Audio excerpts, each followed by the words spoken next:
Hello students, I am Ankit Kumar from Rasi Laharpur Sitapur. You are welcome to my YouTube channel Ankit Kumar first साल math questions.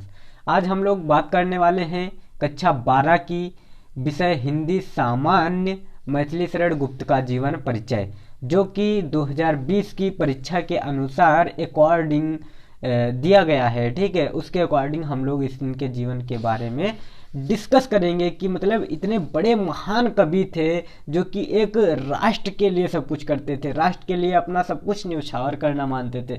सबसे बड़ा धर्म ये मानते थे कि राष्ट्र के प्रति ही हमको जीवित रहना है, राष्ट्र के प्रति ही मरना है। तो ये महान कवि थे और इनके बारे में हम लोग, इनके जीवन के बारे में आज हम लोग डिस्कस करने वाले हैं।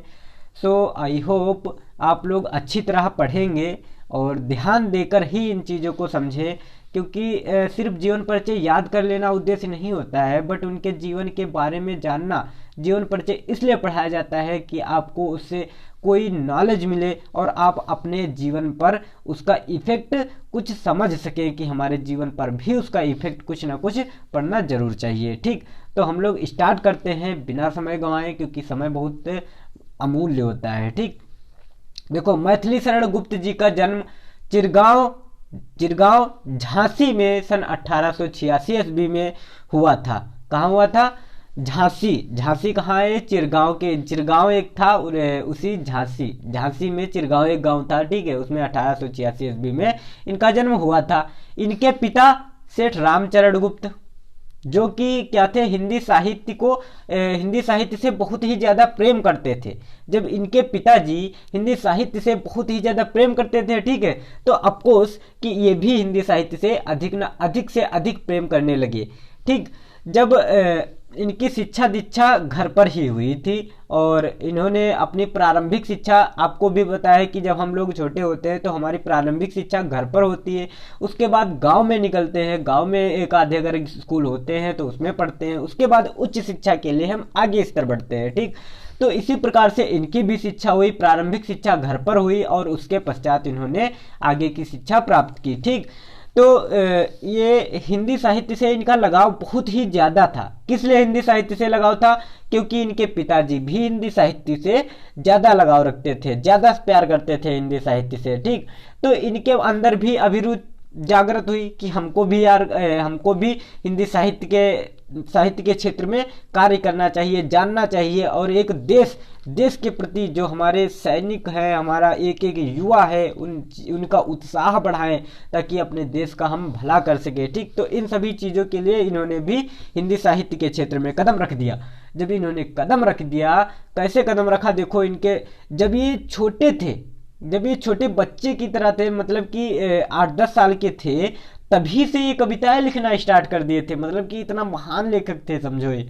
ठीक है, कवि भी थे, तो मतलब कि इतने महान कवि थे जिन्होंने बचपन से जब बच्चा मतलब कि छोटा होता है तब से मतलब कि वो स्टार्ट कर दिया रचनाएं करना कि भाई मैं रचनाएं करूंगा। ठीक है, और वो रचनाएं करना स्टार्ट कर देते हैं। उसके बाद देखो, ये बाल्यावस्था से छोटी-छोटी रचनाएं करते रहते थे। आचार्य महावीर प्रसाद द्विवेदी जी के संपर्क में जब ये आए हैं, ठीक, किसके?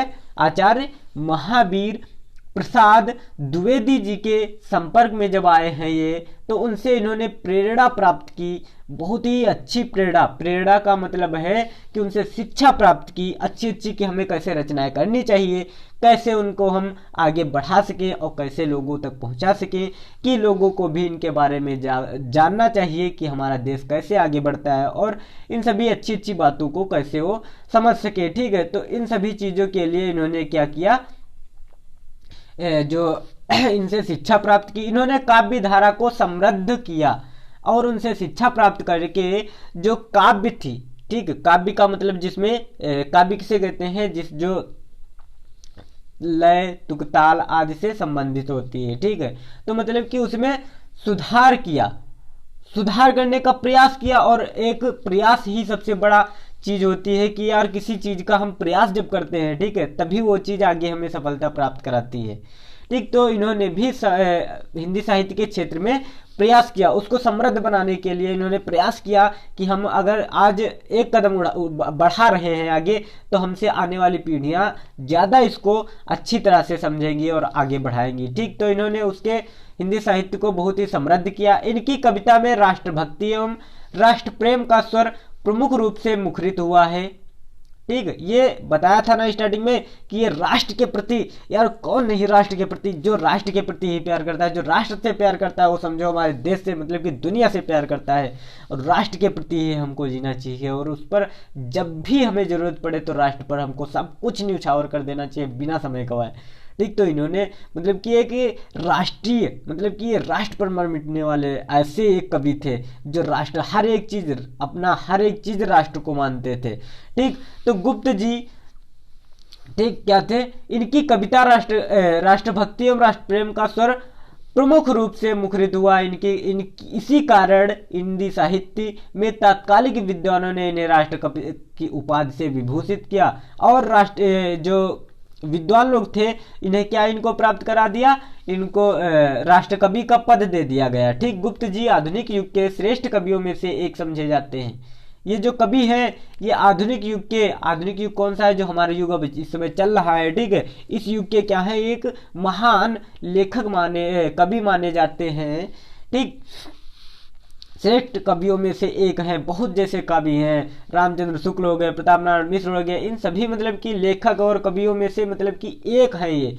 ठीक। आचार्य द्विवेदी जी के संपर्क में होने के पश्चात संपर्क में आने के पश्चात इनकी रचनाएं सरस्वती पत्रिका में संपादित होनी चाहिए। अब इनको आपको पता होना चाहिए कि ये जो सरस्वती पत्रिका है ये किसकी लिखी है और किसने इसका संपादन किया था। ठीक। तो इन सभी चीज़ों के बारे में आप लोगों को भी आगे अगली वीडियोज में हम लोग डिस्कस कर लेंगे कि कौन कौन से मतलब कि सरस्वती पत्रिका पत्रिकाओं के बारे में हम एक वीडियो अलग से बना देंगे। ठीक है। होने के पश्चात इनकी रचना सरस्वती पत्रिका में प्रकाशित होने लगी। सन 1912 ईस्वी में जब इन्होंने अपनी रचना भारत भारती पुस्तक पश्चात इन्हें ख्याति मिलनी प्रारंभ होगी। जब इन्होंने 1912 ईस्वी में भारत भारती अपनी रचना जो थी उसका प्रकाशन किया तो मतलब कि इनको लोगों ने सम्मान देना स्टार्ट कर दिया। ठीक। मिलनी प्रारंभ हुई। इसी पुस्तक ने इन्हें राष्ट्रकवि के रूप में विख्यात किया। ये जो पुस्तक इन्होंने लिखी थी भारत भारती, तो इसी पुस्तक के कारण ये क्या कहलाए, राष्ट्रकवि हमारे कहलाए। राष्ट्रकवि के रूप में इन्हें सम्मानित किया गया। और 12 दिसंबर सन 1964 ईस्वी को भारती के साधक गुप्त जी परलोक सिधार गए, अर्थात इनकी मृत्यु हो गई 1964 ईस्वी में और इनका जन्म कब हुआ था, इनका जन्म हुआ था 1886 ईस्वी में। कहाँ हुआ था, झांसी के चिरगांव नामक गांव में हुआ था। अब इनके पिताजी का क्या नाम था, तो इनके पिताजी का रामचरण गुप्त जी का नाम था और उनके पिताजी को राष्ट्र प्रेम भी था और साथ साथ इन्होंने काव्य रचनाएं भी मतलब कि काव्य का भी इन्होंने प्रेम इनको बहुत ही ज़्यादा था, इसलिए इनका भी प्रेम काव्य की तरफ आ बढ़ा। और आपको पता है कि कभी जब भी किसी को किसी प्रेम होता है, ठीक है, तो वो उसी के पीछे भागता रहता है। इनको तो राष्ट्र से प्रेम हुआ तो राष्ट्र के पीछे भागने लगे ये। ठीक।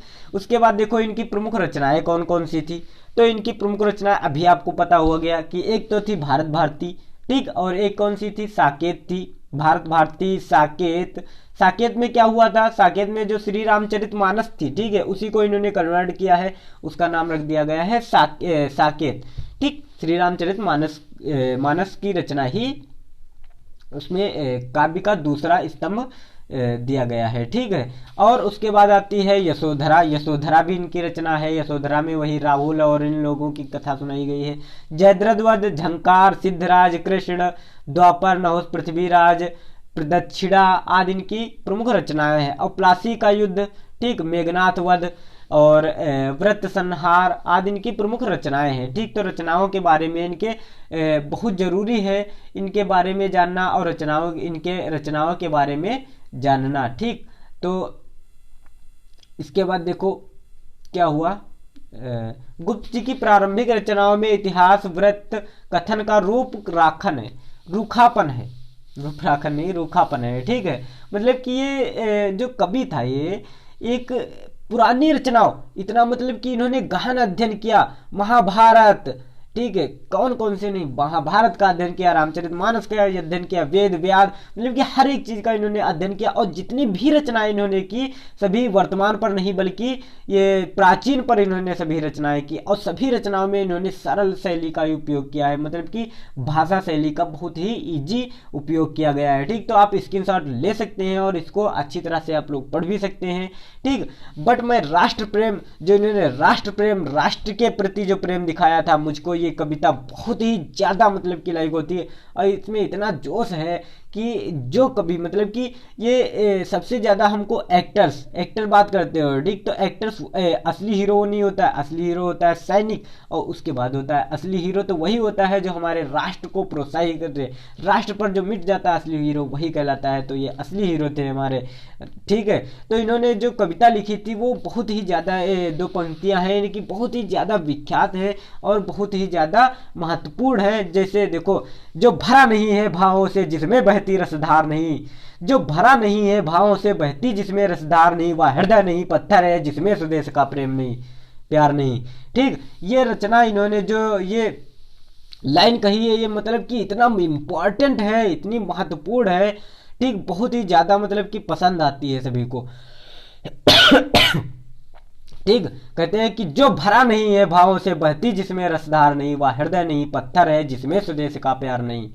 इतना मतलब कि इन्होंने क्या बता रखा है देखो इस रचना में। कहते हैं कि इनकी रचना में आज की समस्या और विचारों का दर्शन, स्पष्ट दर्शन होता है। ठीक है, जो आज जो हमारे समय में हो रहा है, जो घटनाएं हो रही, ठीक है, इनकी जितनी भी इन्होंने रचनाएं की है सभी में इनका घटनाओं का अध्ययन किया गया है। ठीक है, वर्णन किया गया है। गांधीवाद, अब जैसे ये थे, ठीक है, तो गांधी जी का जो चरित्र चित्रण था उनका पूरा प्रभाव इनके ऊपर पड़ा, और समाज का पूरा प्रभाव इनके ऊपर पड़ा। इसीलिए जो थे इनकी सारी की सारी रचनाएं किस पर आधारित हो गई, प्राचीन पर। कल्पना में कहीं भी अलौकिकता, मतलब कि इन्होंने कभी भी कल्पनात्मक जैसे देवता और देवी देवताओं का वर्णन नहीं किया है, बल्कि इन्होंने अपनी रचनाओं में सिर्फ और सिर्फ मानव को प्रोत्साहित किया है और मानवतावादी ही रचनाएं, मानव के प्रति ही रचनाएं सभी लिखी हैं। ठीक है, तो इन सभी चीजों को हमने लोगों ने बहुत ही अच्छी तरीके से डिस्कस किया है। गुप्त जी की भाषा जो थी वो शुद्ध साहित्यिक खड़ी बोली भी थी, खड़ी बोली है। ठीक है, और इन्होंने जितनी भी रचनाएं अपनी की है सभी में अलंकार जो थे वो बहुत ही अच्छे अच्छे अलंकारों का इन्होंने अपने में यूज किया है। छंदों का, छंद जैसे देखो मध्यकांता, वसंतलिका, ठीक है, द्रुत विलंबित, इन सभी मतलब कि छंदों का इन्होंने अपने में अपनी रचनाओं में प्रयोग किया है। ठीक है, गुप्त जी युगीन चेतना और इसके विकसित होते हुए रूप के प्रति सजग थे। इसकी स्पष्ट झलक इनके जो रचनाएं इन्होंने की है, ठीक है, काव्य में बहुत ही बढ़िया तरीके से इन्होंने बताया है। बहुत ही ज्यादा राष्ट्र की आत्मा को वाणी देने के लिए ये कवि राष्ट्र कवि कहलाए थे। राष्ट्र कवि क्यों कहलाए? राष्ट्र कवि इसीलिए कहलाए कि इन्होंने आत्मा को वाणी देने के कारण, मतलब कि राष्ट्र की आत्मा को बताया था कि राष्ट्र के प्रति जो भी आएगा आगे, राष्ट्र के प्रति वो क्या कहलाएगा, महान। असली हीरो तो वही कहलाता है जो राष्ट्र के प्रति होता है। ठीक, थैंक्स, ओके, मिलते हैं नेक्स्ट वीडियोज में। जो इन्होंने अपना लिखा है कैकेयी का अनुपात, उसमें हम लोग बातें करेंगे, डिस्कस करेंगे। Okay, bye, take care.